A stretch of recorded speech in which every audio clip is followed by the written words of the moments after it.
Bienvenidos una vez más a este siguiente video de programación. En esta ocasión, de hecho, vamos a ver y vamos a empezar a usar lo que son las bases de datos con C#. En este caso vamos a usar Entity Framework Core.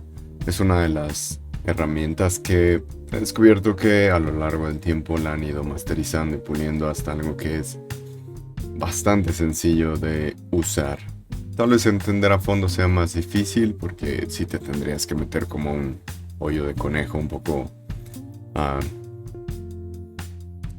no tan atractivo que digamos, pero en esta serie en realidad lo vamos a ver de una manera sencilla, que es cómo usar la librería, cómo usar más bien el framework, porque es un framework. Cómo usar el framework, cómo hacer el setup, entre otras cosas. Antes que nada, pues, ¿qué es Entity Framework, no? Antes se dividía en dos. Entity Framework, que era el Legacy, que fue el original, que solo funcionaba para sistemas de tipo Windows o más bien máquinas que fueran con sistema operativo Windows. Más sin embargo, la necesidad de crear frameworks para cross platform conforme fue pasando el tiempo hizo que crearan Entity Framework Core.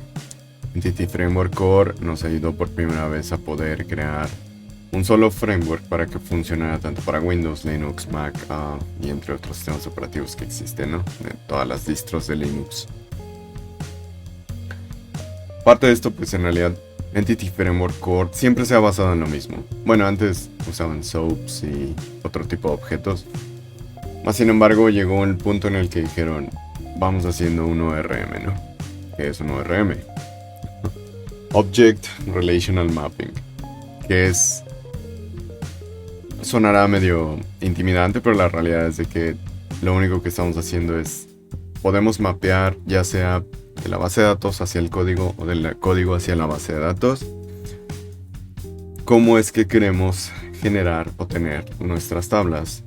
En este caso, ahorita hablo un poquito más sobre eso, lo que es Code First y Database First. En realidad es una manera de poder mapear nosotros objetos que tenemos en nuestro código, ya sea en clases, ya sea en lo que sea, interfaces, y podemos mapearlos junto con sus columnas, las validaciones desde el código hacia la base de datos o al revés. Si la base de datos ya la teníamos, podemos mapear eso hacia nuestro código con scaffolding, de hecho. ¿Vale?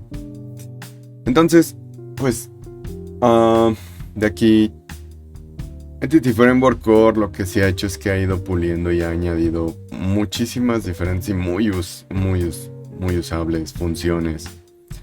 En específico, si no mal recuerdo, una de las que más me gustó cuando estaba leyendo los cambios de Entity Framework Core 7, que es para NetCore 7, es el JSON Columns. Sé que muchos otros frameworks ya existentes lo pueden usar, más sin embargo no le dan soporte a todos los... Bueno, tampoco de hecho, porque tampoco el de Entity Framework Core todavía. Pero básicamente las JSON Columns son para poder mapear a través de objetos JSON todas nuestras tablas y poderlas usar de manera más eficiente, accediendo solo a ciertos campos, ya ni siquiera a la entidad per se completa.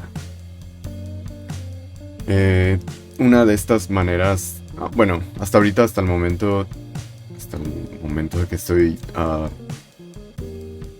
editando y grabando este video, solo tiene soporte para SQL Server. Más sin embargo, sí avisaron en las notas del parche, por así decirlo, de Entity Framework Core, que después va a ser para SQLite, para MongoDB, para etc. De hecho, sí es una de las grandes añadiciones que han hecho en Entity Framework Core en la última versión. ¿Qué es lo que vamos a hacer? Bueno, antes que eso, ¿qué significaría que tenemos, de lo que hablaba hace rato, qué significaría que tenemos en Code First o Database First? Porque en realidad existen como esos dos tipos de approaches, en específico cuando se trata de Entity Framework Core. Sé que en otros proyectos con otros diferentes frameworks existen diferentes approaches, mas sin embargo con Entity Framework Core los dos mejores approaches para poderlo hacer lo más fácil posible, entre comillas, son esos dos. Database first, que significa que la base de datos va primero. Su mismo nombre lo está diciendo, que es que ya existía una base de datos existente. En base a esa base de datos, yo puedo mapear entonces a mi código, con scaffolding, todo lo que en realidad, todo lo que puedo usar. Cada entidad la va a mapear a una clase. Le va a generar las relaciones que tiene con otras entidades, sea de uno a muchos, muchos a muchos, de uno a uno, etc. Sí, otro de los motores, bueno, antes de eso, Code First sería que primero voy a mapear entonces todo lo que necesito dentro de mi código y después lo puedo generar en base a migraciones a una base de datos. Me autogenera una base de datos. Como todo en programación, tiene sus pros y sus contras.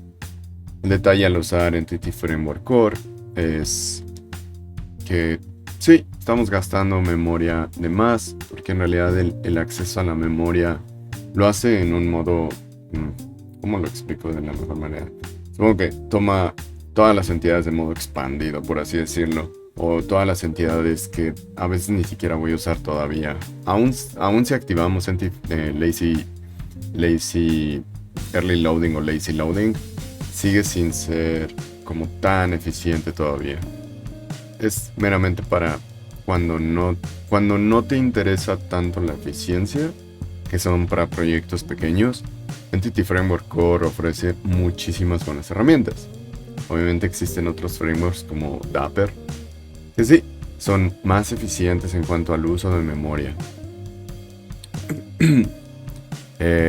También existe cuando ya haces en contenedores con Docker o haces orquestación con Kubernetes para poder crear la mayor eficiencia posible. Obviamente, como dije, todo tiene sus pros y sus contras. Dapper, cuando sí le gana en memoria y eficiencia a Entity Framework Core, en donde le falta cierto pulir es en el tipo de funciones que puedes usar.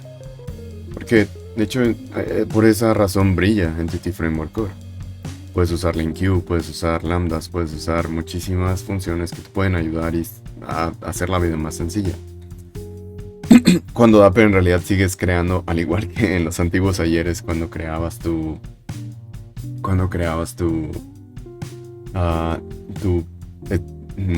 query a través de una string con el más y todos los parámetros, o sea, sí.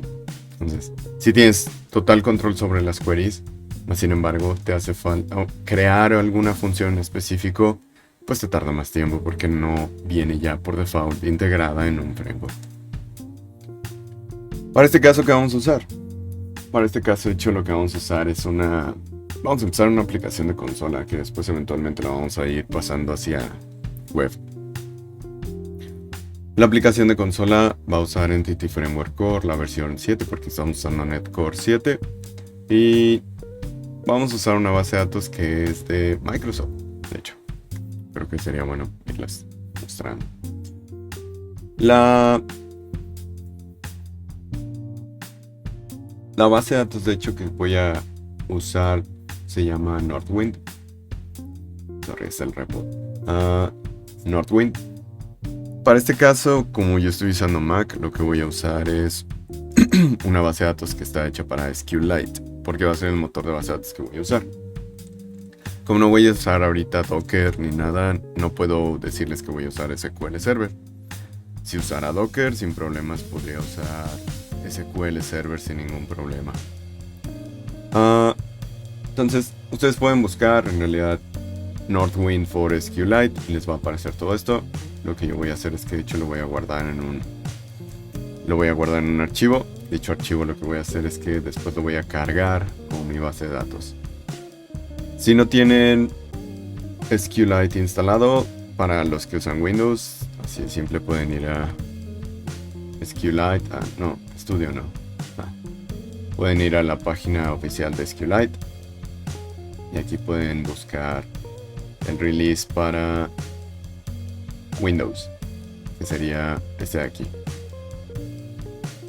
Para las máquinas de 64 bits, que según yo ya que deberían, perdón, para las 64 bits la aquí abajo. Según yo, para la mayoría ya ahora en 2023 quedan muy pocas máquinas en 32 bits. Después de eso pueden ahora sí descargar SQLite Studio. Es simplemente, de hecho casi ni lo voy a usar. Solo es para que puedan ver la base de datos en esta primera parte para que puedan accederla. Eso es todo. Ya que estamos aquí de una vez, pues empecemos a crear nuestro proyecto. Para este caso voy a crear un nuevo directorio que se llama Working with Fcore. Voy a crear la aplicación de consola, .NET New Console.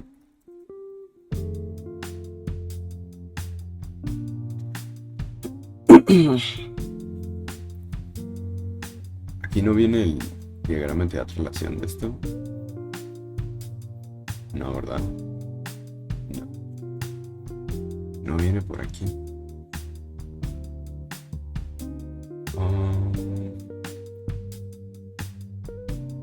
No.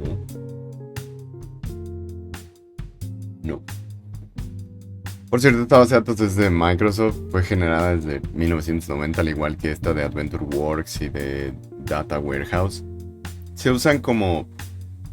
se usan de hecho para poder crear nada más en idea como ciertos tipos de lógica a través de diferentes contextos de proyectos.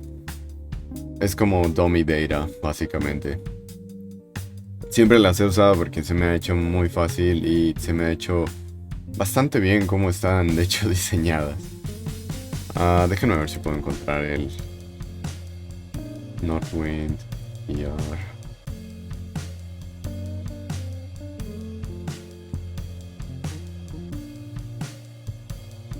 Aquí está, pero lo abrí mal.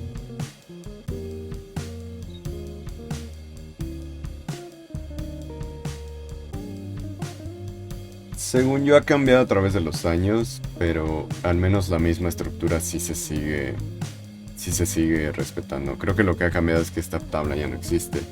Crearon una nueva, si no mal recuerdo. Pero bueno, en realidad esta va a ser la base de datos con la que vamos a trabajar. Como verán, en realidad esto es meramente para un contexto de proyecto cuando yo tengo empleados, tengo órdenes, tengo clientes.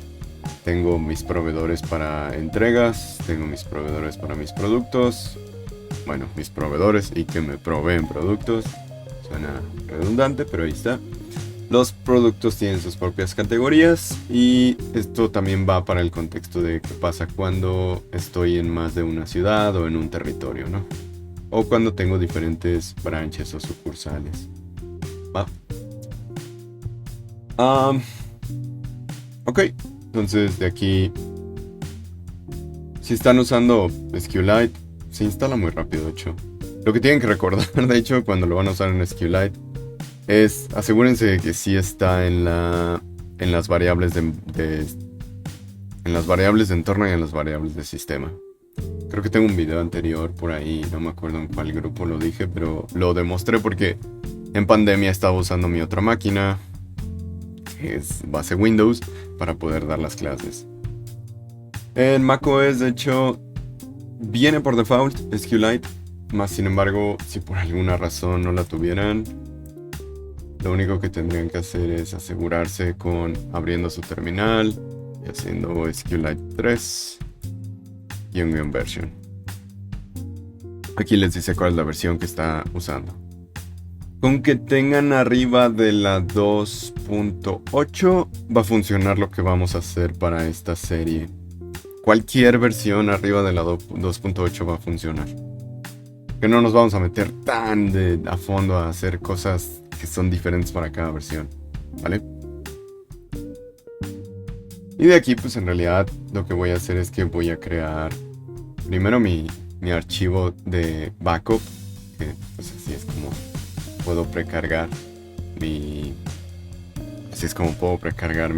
base de datos, ¿no?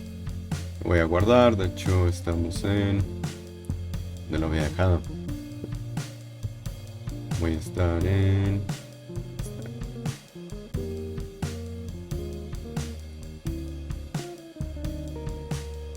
Aquí tengo Working with Fcore. Y lo voy a guardar en la raíz de Fcore como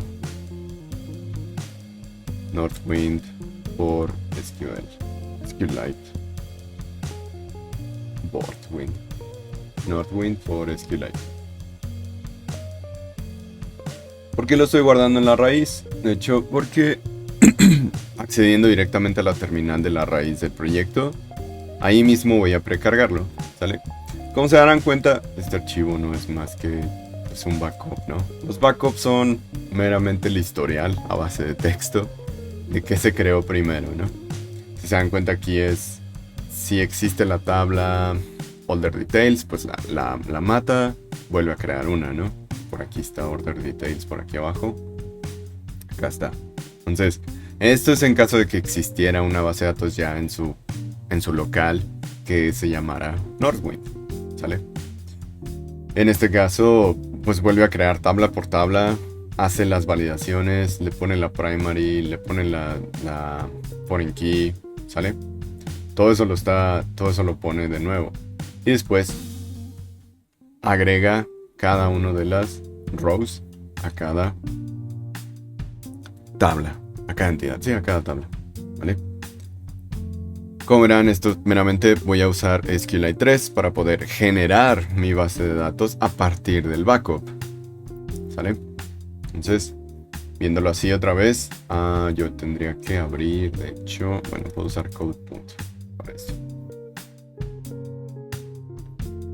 Y se dan cuenta, aquí ya está mi Northwind, ¿sale? Punto para SQLite. Ahora bien, estando aquí dentro de la terminal, lo único que voy a hacer es SQLite 3.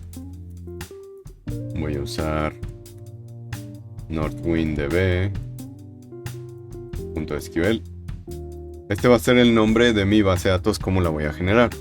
Este básicamente es el target a quien la quiero cargar. No tengo ahorita una base de datos que se llama NorthwindDB. Lo que hace es que revisa que exista. Si no existe, la crea. Espacio -init. Y sería de dónde la va a jalar. Que en este caso sería el nombre de mi archivo que está acá arriba. Por poco y se me da una W. Northwind por SQLite. Puse la Q mayúscula. .sql. ¿Vale? Ahora, creo que si no le puse la extensión del archivo, creo que sí me va a mandar un error. Déjenme se lo cambio de una vez. No vaya a ser. Lo estoy haciendo en otro escritorio. Permítanme. Sería... Pueden ir a buscar sin problemas. O archivo. Este no era.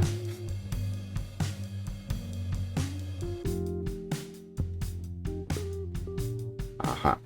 Y este lo vamos a cambiar por...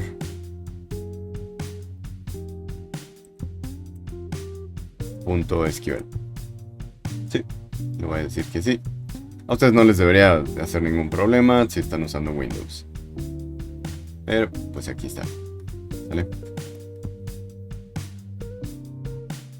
Este sería el .sql. ¿Vale? Y pues ahora sí, debería de poder cargar. Debería de poder cargar la base de datos. ¿Sale? Una vez que ya se cargó, hay dos maneras de asegurarme de que ya se creó. La primera es que se creó este nuevo archivo que no puedo ver nada de él, pero se llama NorthwindDB. Ya vi que se me pasó una D. Pero bueno, NorthwindDB.sql. Igual lo puedo volver a generar sin problemas. Puedo borrar este archivo, puedo volverlo a generar. Pero que ahora sí sea NorthwindDB. Más sin embargo, así lo voy a dejar por ahorita. Esta es una de las formas cuando ya me di cuenta de que ya se generó mi base de datos. La segunda va a ser si yo uso SQLite Studio. Cuando uso SQLite Studio, lo que puedo hacer es que se vea algo así. Lo que voy a hacer es que voy a generar una nueva conexión a la base de datos en la parte de acá arriba. Sí, le voy a decir que es de SQLite 3 y voy a ir a buscar mi archivo que acabo de generar.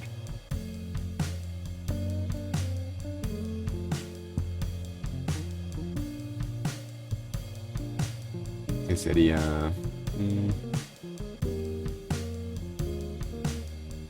todavía no lo genera. No, sí, debería ser este.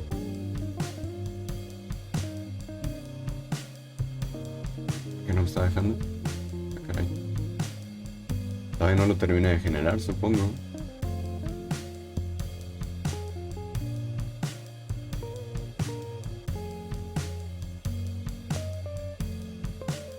Ah, ya vi en que me equivoqué. La extensión de cuando lo creé está mal. Sí, ya vi. Ah, déjame lo borro. Delete. Sí. Y voy a volver a generar mi...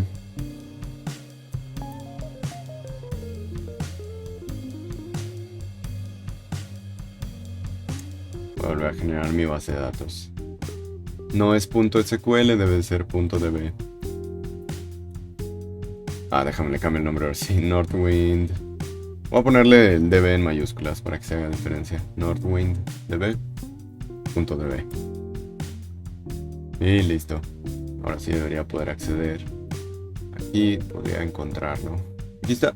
Northwind db. ¿Vale? Pueden hacer test connection, no hay problema. Pero en realidad una vez que cargue esto, lo que va a pasar es que ahora sí voy a poder acceder a las tablas. Que aquí tenemos ya categorías. Podemos hacer un select from de eso, un select asterisco para saber cuáles son las categorías. ¿Sale? Puedo generar aquí de hecho ese mismo select, lo puedo escribir sin problemas. No hay ninguna diferencia por ahorita. ¿Sale? Sería select from categories. Nada más le doy run.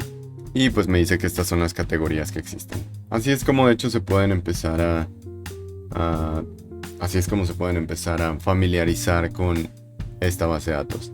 Las categorías, las órdenes, los employees, los customers, los shippers, los productos. De hecho es una muy buena tabla que podemos ver.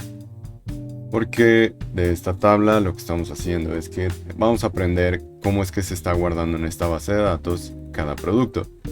Product ID, Product Name, Supplier ID, Category, Unit, Price. De hecho Unit es algo interesante porque pareciera que sí está generalizado y estandarizado, más sin embargo no. Si se dan cuenta tengo, por ejemplo, 16 pies, 48 piezas. Y aquí tengo cosas que están en kilogramos, en miligramos, en libras, etc. ¿Vale?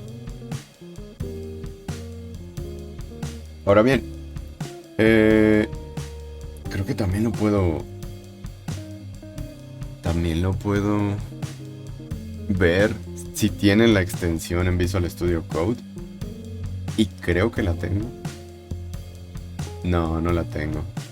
Pero estoy seguro que sí existe una extensión para eso. SQLite Viewer. Según yo es el Viewer. No, sí lo tengo. What? Vi dónde está.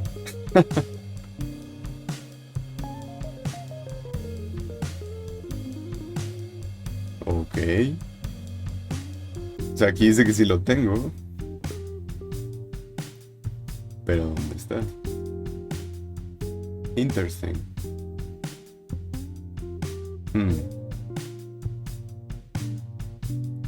No, ese es de mis animalitos. Anyway. Según yo pueden... ya sea con este o con el de acá abajo. A ver, sería... Aquí me dice cómo va a ser. Pues parece que sí, nomás es instalado. Solo tengo que acceder al Northwind DB con SQLite Viewer. Sí, ok, solo ahora sí. Ya lo tenía instalado. Aquí también en Visual Studio Code pueden abrir lo que son, en este caso me está dando estas son las categorías. Este sería, por ejemplo, igual para ver productos. Aquí lo tenemos, ¿vale? A lo mejor y esto se ve un poquito más como apretado, pero en realidad pues si prefieren verlo aquí, no hay ningún problema. Pueden pasarlo a web, de hecho esto les puede abrir un viewer web para que lo puedan ver de mejor manera. Nada más que tienen que cargar la base de datos directamente aquí. Ahora, cuando empezamos, si es que su base de datos, esto es un pro tip que aprendí. Si su base de datos en algún punto va a poder hacerse cambios o van a hacer diferentes cambios, lo que también pueden hacer es la base de datos en específico. Pueden seleccionar lo que son las properties. No, a ver. Es en el NordWinDB. Ajá.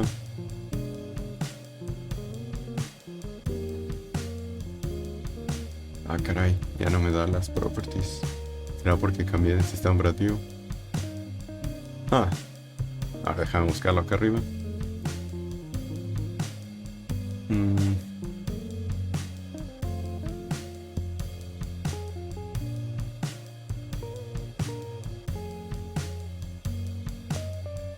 Open configurations. No, this es de Visual Studio Code. Lo que quiero es un file. Nope. Quién sabe cómo. Lo voy a tener que investigar. Pero bueno. Lo que quiero que.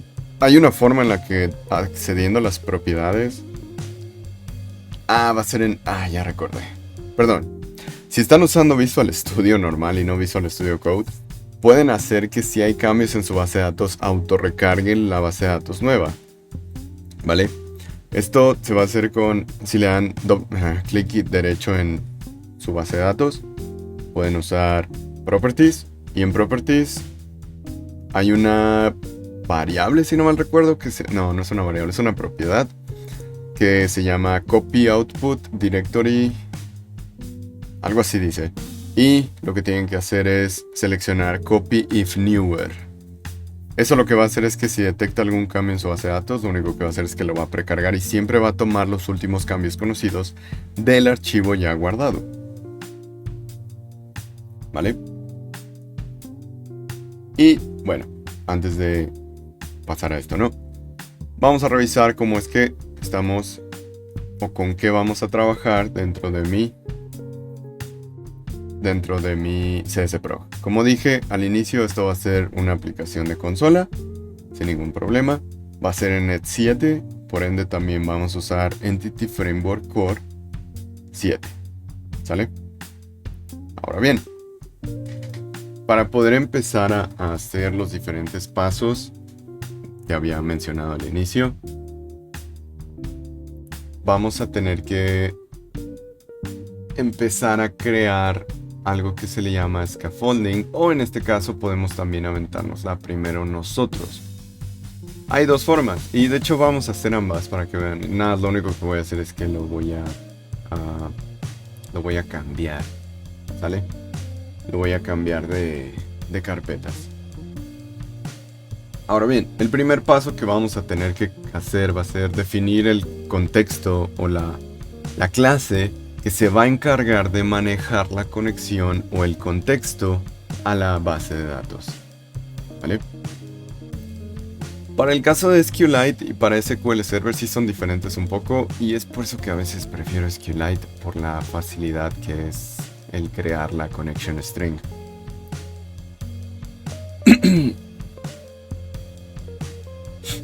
Para esto entonces vamos a primero, ya para dejar el CSProc listo, como vamos a usar también WriteLines, vamos a dejarlo estáticamente. Vamos a crear item group.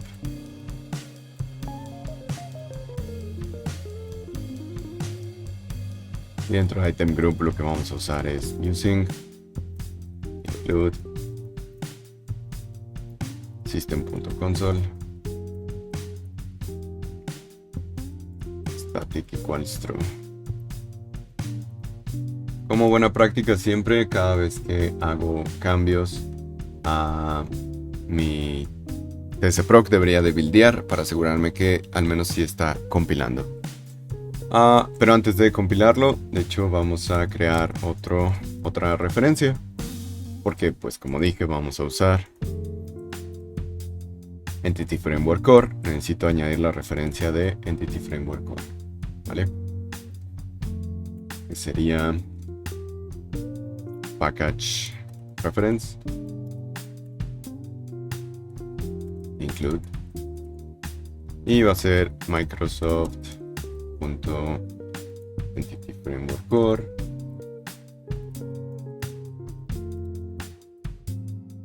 .SQLite. En dado que ustedes quisieran usar SQL Server, aquí nada más lo único que tienen que poner es SQL Server en vez de SQLite, y es todo lo que tienen que hacer. Bueno, obviamente también cambiar un poquito la connection string, pero honestamente no hay mucha diferencia. Y la versión que vamos a usar pues va a ser la 7.0.0, es la que le pertenece a NetCore 7. Y listo, eso es todo lo que tenemos que crear. De hecho, me sobra una L aquí. Es SQLite con una L nada más. ¿Vale? Como siempre, debemos asegurarnos de que está correctamente creado y buildeado y compilado .NET Build mi proyecto. ¿Vale? Listo. Con eso es más que suficiente. Build succeeded. Ahora bien, de aquí lo que vamos a usar es que vamos a crear nuestra primera clase. Creo que y hasta ahí lo vamos a dejar aquí para que al menos tengan el primer approach de cómo hacer el setup. ¿Sale? De aquí vamos a crear una nueva clase. Podemos usar nuestras herramientas que ya tenemos instaladas como extensiones para poder crear una nueva clase aquí. Si no tienen la extensión instalada no hay problema, igual les puedo decir cuál es la que estoy usando, pero igual me voy a aventar la clase a pata, yo diría. ¿Sale? De aquí esta extensión es la de C# Extensions. ¿Vale? Esta es la extensión que yo tengo para poder crear clases e interfaces. Más sin embargo, como dije, si no quieren instalarla y si no la tienen, no hay ningún problema. Lo que puedo hacer es crear un new file. Clic derecho, new file. Y le vamos a llamar, de hecho, northwind.cs. Como siempre, debo de ponerle un namespace. Sería working with Entity Framework Core.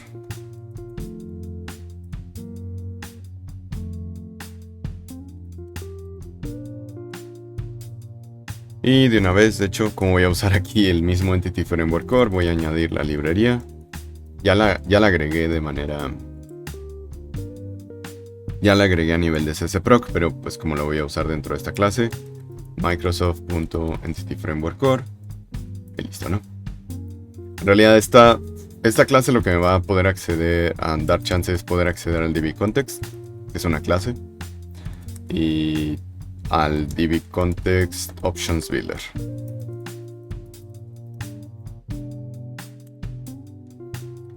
Y pues empezamos a escribir nuestra clase, ¿no? Public class Northwind, y va a heredar de dbContext. Y listo. Aquí, ¿qué es lo que vamos a hacer? Entonces, como dije, nuestra primera clase va a ser quien se va a encargar de la conexión a la base de datos, ¿no? Entonces, esta clase se encarga de manejar la conexión a la base de datos, ¿vale? De aquí lo que vamos a crear va a ser... Vamos a sobrecargar de aquí, como dije, dbContext Options Builder es un método. Esta sí es la clase, como verán ya la usamos. Y podemos de hecho ir a revisar qué es lo que contiene. Si le podemos dar aquí F12 o Go to Definition, nos va a mandar a su clase. Y de hecho aquí lo que estaba buscando era otra vez onConfiguring. Y onConfiguring, como verán, es una función virtual. Es una función virtual. Sí, es una función virtual. Es un método virtual. Y ese es el que yo voy a usar. Y recibe como parámetro el DB Context Options Builder. Aquí me dice exactamente qué es lo que hace esta función. Me dice que a la hora de sobrecargar este método es para configurar la base de datos y entre otras opciones para usarse en el contexto que deseas. El contexto siempre, para que quede más claro, el contexto, cada vez que me refiero a contexto, va a ser ¿qué base de datos? Básicamente, eso es todo. ¿Vale? Y aquí te dice, este método es llamado a través de cada instancia cada vez que el contexto es llamado. ¿Sale? Obviamente, como esta es una función virtual, no tiene cuerpo, o sea que nos toca sobreescribirla para poderla implementar a como nosotros necesitemos dentro de nuestra clase. O sea, hace polimorfismo. Aquí sería protected, override, void on configuring. ¿Vale? Ya me lo da con las options builder sin ningún problema. Base.onConfiguring, options builder, etc. ¿Vale? De aquí, ¿qué es lo que voy a generar? Le voy a decir dónde está el path de mi base de datos. Que sí, aunque lo tengo pues aquí mismo en la raíz de mi proyecto, si ustedes por alguna razón lo tuvieran en algún otro path, pues también lo pueden crear. String path va a ser igual a path.combine environment.current directory. Esto se va a poner directamente en la base de mi proyecto. Y voy a ir a buscar, de hecho, northwind db.db. Como siempre, double, triple check que sí me haya asegurado y que se llama así mi archivo. Northwind db con mayúsculas db.db y sin problemas. Listo. Nunca está de más de revisar 2 o 3 veces antes de. Una vez que le estoy diciendo dónde está, me falta ahora sí generar la conexión. ¿Vale? Esta sería conexión. Sería igual a. Y aquí, de hecho, esto es lo que me encanta de SQLite. Solo necesito decirle el file name. Y le tengo que pasar el path. De hecho, pues aquí es path. Eso es todo. Por eso me encanta, de hecho, esto. File name va con N minúscula, perdón. Por poco y se me va. Ahora ya si quisiera, pues en realidad puedo ponerle ciertos tipos de detalles a la hora de abrir la conexión a la base de datos. Puedo poner que en la consola se vea como yellow, o sea, no sé. Ya si quieren usar esto. Si no lo quieren poner, simplemente esperen a que mande a llamar aquí. En realidad me falta solo una línea. Si no quisieran hacerlo de la... Si no quisieran usar, de hecho, lo que es lo de la consola, sería Options Builder. Ups.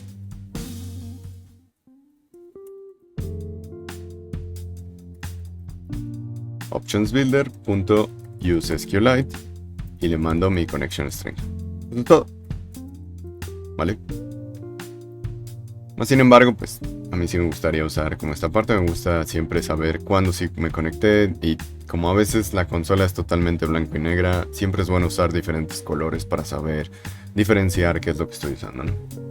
Console color, previous color va a ser igual a foreground color, console color, punto, no sé, dark yellow. ¿Sale? Pero aquí sería el foreground color, va a ser igual a console color.darkYellow. Y por último nada más hago gray line, que sería connection, y le mando mi connection.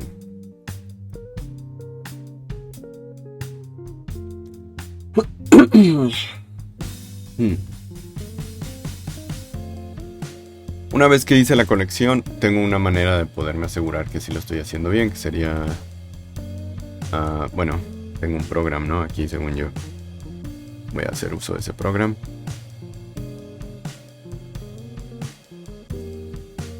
En mi programa lo único que voy a usar es Northwind. Me hace falta añadir el namespace de esta cosa. Sí. Namespace. Bueno, sería más bien using Northwind. No.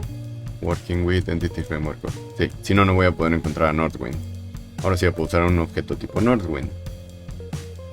Y sería Northwind db va a ser igual a una nueva instancia. Y como recordamos lo que nos había explicado la misma clase, cada vez que se manda a llamar una instancia de una clase que hereda de dbContext, va a mandar a llamar el método onConfiguring. Que dentro del onConfiguring, si se dan cuenta, lo único que estoy haciendo es accediendo a mi base de datos. Eso es todo.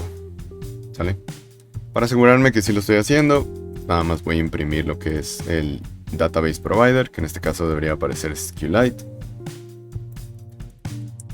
Sería provider y sería db.provider. Perdón, db.database.providername. Eso es todo. Lo corro. Y como verán, pues aquí es donde me estoy asegurando de que sí está conectándose y con qué provider es el que está usando. Ups. Ahora bien, como verán, el hacer el setup inicial no es tan difícil. Donde viene la mayor parte o la mayor cantidad de trabajo es a la hora de mapear la base de datos. Obviamente eso depende de qué tan grande sea la base de datos, ¿sabes? Si estamos hablando de un proyecto de 100 entidades, que esos son proyectos masivos, 100 o más entidades, pues obviamente me voy a tardar lo suficiente. Pero para eso es que vamos a aprender en el siguiente video cómo usar scaffolding. Primero vamos a hacer de hecho nuestras clases como nosotros lo entendemos y como nosotros tal vez lo podemos ver de una manera más simple. Porque a pesar de que sí el scaffolding es una de las herramientas más bonitas, siempre me gusta, y es algo que siempre digo a mis alumnos, siempre me gusta que entiendan de dónde nace eso que hace scaffolding.